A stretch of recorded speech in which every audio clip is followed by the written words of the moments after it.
rated C for Chris Vibes. Like the video, baby. Alright. Your boy just finished playing 4 hours of Modern Warfare 2. It has some ups, some downs, but I want to give you guys an initial thoughts and reaction based on how I feel about the game. So, first off, I just want to say make sure you like the video, subscribe, comment on how you feel about the game, because I do have a in-depth initial thoughts reaction for you guys. But it's just good to see a new year of COD again. I know Vanguard was such a letdown. Nobody was really playing that game. I didn't really have friends to play with that game. But this year seems like COD is kind of, you know, a little bit hyped this year. Because first of all, just the brand name Modern Warfare 2, that's a lot. So I just want to get into how I truly feel about this game. So how I truly feel about this game, man. Playing a good 3 to 4 hours, man. I'm gonna be honest with you. I'm gonna be very honest with you. This game is solid. I'm not gonna lie to you. It's solid, but it does have a big potential to be like kind of one of the worst Call of Duties of all time. But I'm gonna get into the reason why this game might have a huge downfall based on my initial just playing it raw out the gate. Besides all of that, I'm not gonna front with you guys. I'm not gonna, you know, lie to you. I'm gonna tell you how it is. I've been playing this game for 3-4 hours straight, and honestly, the reason why I think this game has a lot of potential to be that same king that Warzone was back for the 2 straight years that it was, is that just based on the core mechanic gameplay, just borderline fundamental gameplay, this game is solid. It's solid, it's smooth. Like the way that the players move, the way I could run with my player, the way I could mantle on objects. It's nothing that I feel like is too clunky, nothing that feels like it's hindering me from doing anything, you know, that I want to do, that I control my player to do. However, there is a little bit of hiccups with the way the movement is in cases like in this map. You know, there's a swimming aspect to this map, and I believe the swimming is absolute garbage compared to like Black Ops 3. But honestly, there's not that much swimming maps, and as long as I could be on my feet, boots on the ground, consistent movement, I'm okay, I'm good, and the game is pretty solid on that aspect of, you know, just movement. So basically, in like a general saying, the gameplay, fundamental gameplay of this game is solid. I could play this game for the next 2 years. At the end of the day, Call of Duty is always going to be Call of Duty, so there's going to be some things that you dislike and you do like. But from what I'm experiencing with this game, everything seems to be more on the brighter side, but it could definitely wean into like this whole dark, the whole community turning on this game, basically having a whole riot on why did this game even release, why did it even have the same name as the original Modern Warfare 2. But if I had to give you one recommendation before you even pop this game, please turn off crossplay. And the reason why I'm telling you to remove crossplay in this game, if you're playing on a PS5, play with your PS5 members and vice versa. But the reason why I'm telling you to remove crossplay is that, bro, the skill-based matchmaking is so inconsistent. It is detrimental to this game, and it's not even funny. The way that skill-based matchmaking works in this game is that basically when you're a level 1, you're going to be going against your level 1s. But then as soon as you do a little bit subpar good, they're gonna put you in with the demons and the ones who want to have your throat hanged on a wall, and it's just, damn, that's where the game really could get toxic. That's where the game could really be unfair, unfun type of game to play. I find my most hardest time to play this game is when I'm playing against the most try-hard of all try-hards. Granted, we are playing the first day of the game that it comes out, so you're going to go against people who care about the game, because you're not going to go against, you know, someone who's just casually trying to play the game. So everyone is trying to unlock the new guns, everyone's trying to, you know, go ham and go crazy. But how long can I truly depend on something like that to be the reason why sometimes I have the hardest games of my life? Yeah, it's not going to be that long.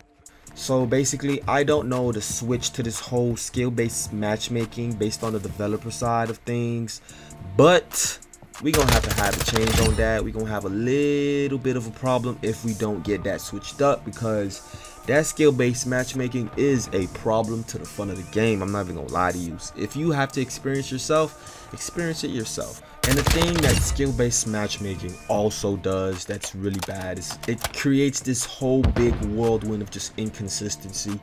You don't know if you're going to go against the best players of all time, if you're going to go against the Optic 5 or the Jackson 5 in this game.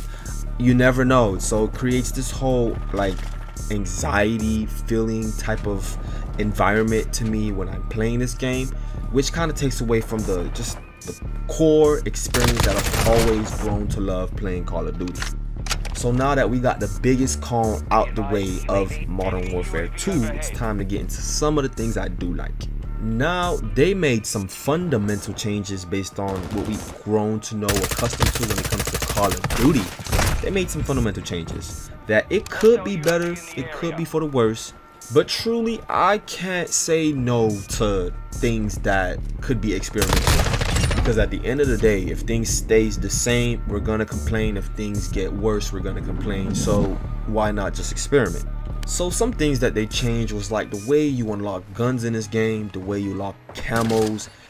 Everything is changed. It's like they scratched up the way the menu works, the way leveling up works. Everything is kind of like more, it seems as they try to make everything simple, but then at the same time it's kind of complex. Let me explain. So the way that you unlock, let's say, the MP5 in this game, you have to, so the MP5 is like a submachine gun. The way that you have to unlock that gun is by using a whole different class of a weapon that's called the Lachmann 556. I think that's a marksman rifle, correct me if I'm wrong, but you have to get that weapon up to like a level 17 to get the MP5, which is a submachine gun. I don't know if that's the best way to go about things, but I do see where the developers are going with this mindset of direction of change. But on the brighter side of things, when it comes to camos, man, I'm not gonna lie to you, they really did their dirt when it comes to unlocking camos. So for each weapon, there's like 4 unique camos that you can unlock, but then there is like 186 camos that once you unlock it on one gun, it's unlocked for every single gun in the game.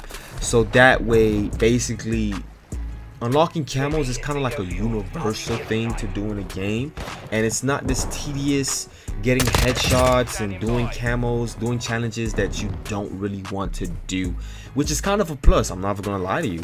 It brings a whole new dynamic to unlocking weapon camos in the game, and I'm not gonna lie to you, that is such an enjoyment to see, something refreshing, something new, because I think they never really got it right when it comes to unlocking camos ever since like Black Ops 2. It's been a very long time since they've done something very new, and the fact that they have 182 camos, damn, that's a lot. Now I'm going to be talking a little bit about the menu. It's kind of funny to say what I'm about to say, but I don't like it. As simple as it looks, I for some reason have a lot of confusion on where's everything. I don't even see anything about having an emblem. I don't see anything when it comes to, you know, inviting friends. I'm having a lot of trouble, but maybe this is just the launch issues, but I simply don't like how simple it is on top of a very complex weapon system.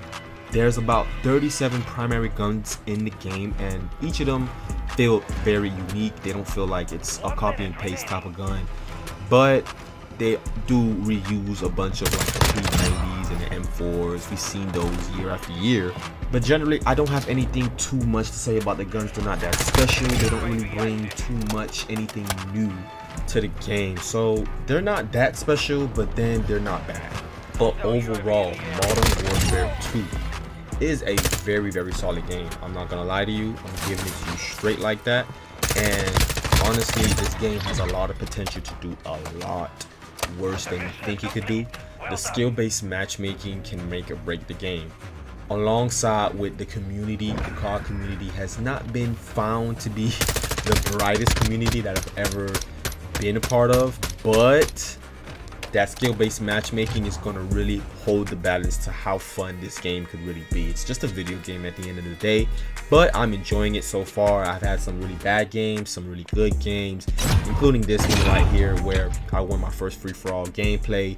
But I hope you guys really enjoy this gameplay, this initial reaction, the vlog and everything. If you do, please give it a like, please subscribe, please comment how do you feel about the game, and I'm going to be replying to all your comments. Thank you guys for watching. Have a good day.